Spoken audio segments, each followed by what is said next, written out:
Shalom, selamat pagi jemaat yang dikasihi dalam Tuhan Yesus Kristus. Semoga kita semua berada dalam keadaan yang sehat dan penuh sukacita. Mari pagi ini sebelum kita melakukan kegiatan-kegiatan kita mau merenungkan kebenaran firman Tuhan dan kita satu di dalam doa. Bapa dalam surga, kami mengucap syukur dan memuji-muji untuk kebesaran Tuhan, anugerah Tuhan setiap pagi lepas setiap pagi. Kasih Tuhan selalu baru di dalam kehidupan kami. Karena itu Tuhan, kami ketika mau melakukan aktivitas pada pagi hari ini, kami membutuhkan tuntunan, panduan daripada Tuhan melalui firman Tuhan. Berbicaralah kepada kami ya Tuhan. Di dalam nama Tuhan Yesus Kristus kami berdoa. Amin.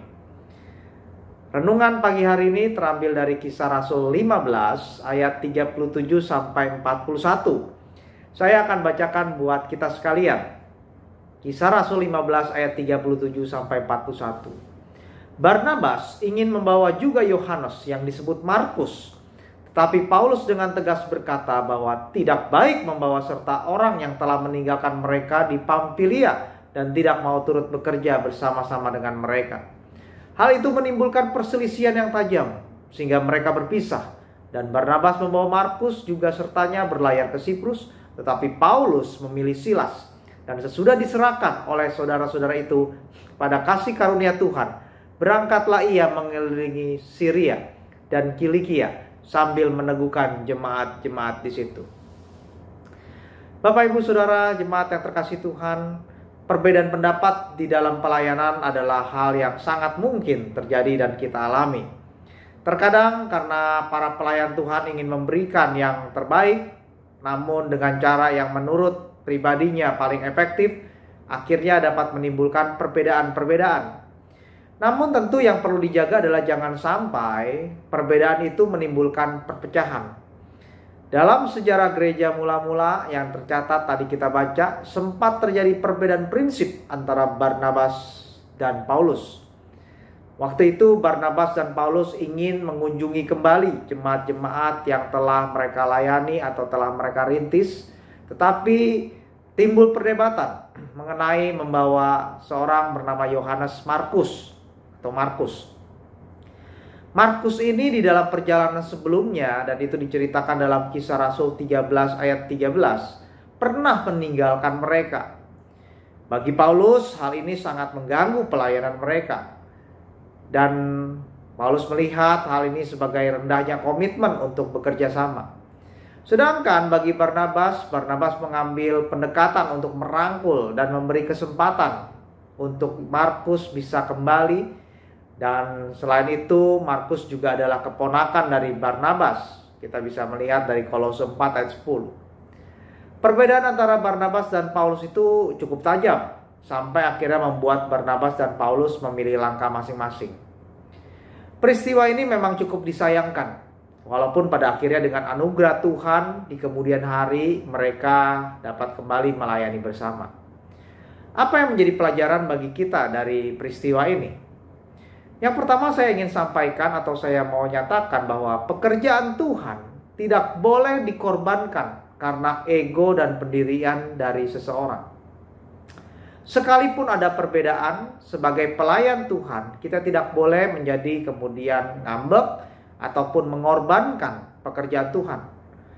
Paulus dan Barnabas sekalipun berselisih, namun mereka tidak mengorbankan pekerjaan Tuhan. Mereka tetap menjalani pekerjaan Tuhan tersebut dengan cara atau metode yang lain. Kita sedih ketika mendengar ada gereja yang kemudian menjadi pecah atau menjadi undur karena ada selisih paham di antara para pelayan-pelayan Tuhan. Perbedaan itu kemudian membuat pekerjaan Tuhan menjadi tidak efektif dan menjadi mundur. Hal itu harus kita hindari. Ini yang pertama, pekerjaan Tuhan tidak boleh dikorbankan karena ego dan pendirian dari seseorang. Yang kedua, sebagai pelayan Tuhan, kita perlu menyadari bahwa setiap orang memiliki pendekatan dan perspektif yang dapat berbeda dengan kita.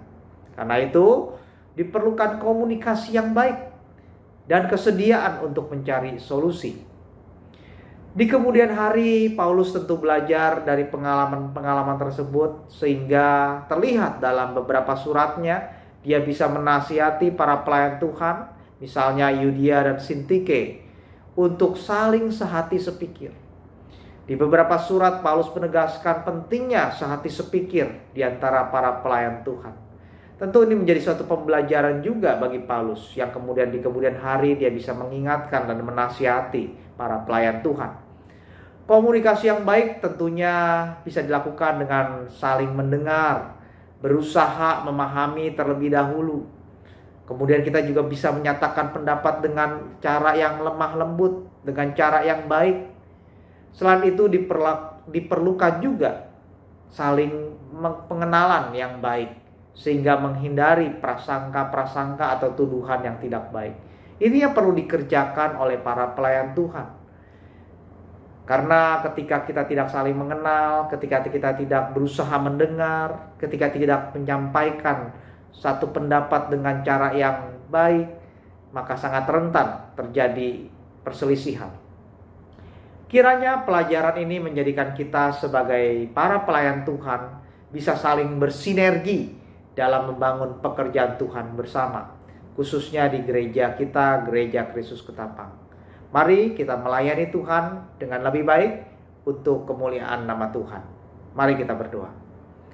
Bapa dalam surga, kami mengucap syukur di dalam setiap kehidupan kami. Tuhan terus mengasah dengan memberikan teman-teman, rekan-rekan sepelayanan, para pelayan Tuhan yang lain yang sama-sama mengasihi Tuhan.